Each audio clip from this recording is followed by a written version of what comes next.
Joining us to discuss that is CNN political commentator and former communications director for Senator Ted Cruz, Amanda Carpenter, former George W. Bush political director and chairman of the American Conservative Union, Matt Schlapp, and former spokesperson for Spanish language media under President George W. Bush, Mercedes Schlapp. Great to have all of you guys. What a night. Wow. Okay, so let's talk about some of the candidates that are not getting as much buzz this morning and whether or not they were able to see some bump. Let's talk about Scott Walker. We started with him. Right afterwards, I found him in the spin room, and we had a little exchange about his poll numbers. Let's listen to this. You have been struggling a bit in the polls. Do you think that tonight was a breakthrough moment? Yeah, I think so. I think people, what I heard in Iowa is a lot of people have said to me at cafes and diners and places I go to, you're one of my top 2 or 3 candidates out there. What I want to see is the kind of passion you showed when you took on the big government union bosses, when you took on the Washington-based special interests. I think we tonight.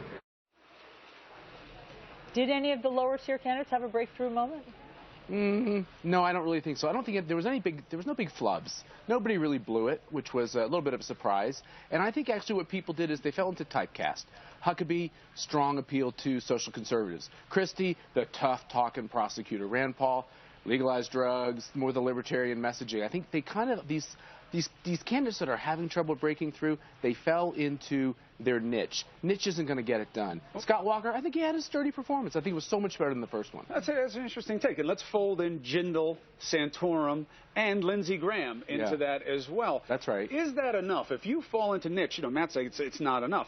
But there is a survival. This is an existential battle going on. They can't all raise money because they're looking at the same pockets. So when the numbers shake out, who do you think moves up? Who do you think moves down? I have a very hard time believing that Ben Carson maintains his #2 status in the race after last night's performance. Why is that? Who takes it? You thought Ben wasn't strong enough? I don't think he was strong enough. I don't think that he maintained the expectation. There was more scrutiny on him. And frankly, he gave some bizarre answers, particularly on the minimum wage. He said that there should be 2 minimum wages and also index sort of to reasonableness. I mean, this is kind of stuff that isn't in the conservative bloodstream by any means.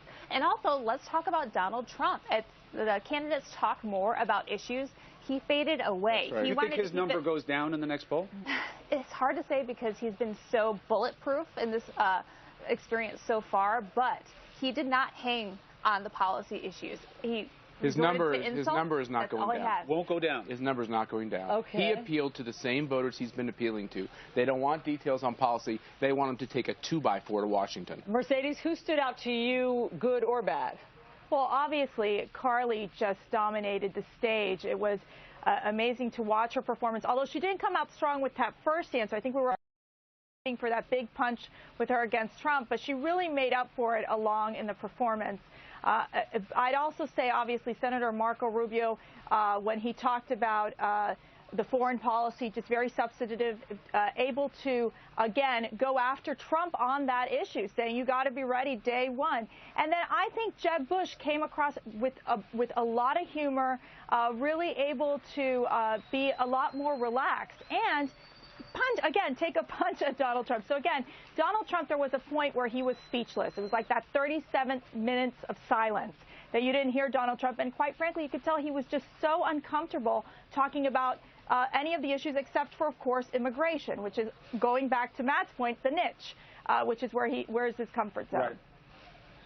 Although, we did see Donald Trump leaven his answer on immigration. He didn't change it, but there was a little bit more heart, a little bit more empathy. But this wasn't about a measuring stick for him, although you make a great point about as the conversation elevates, will he be able to match pace?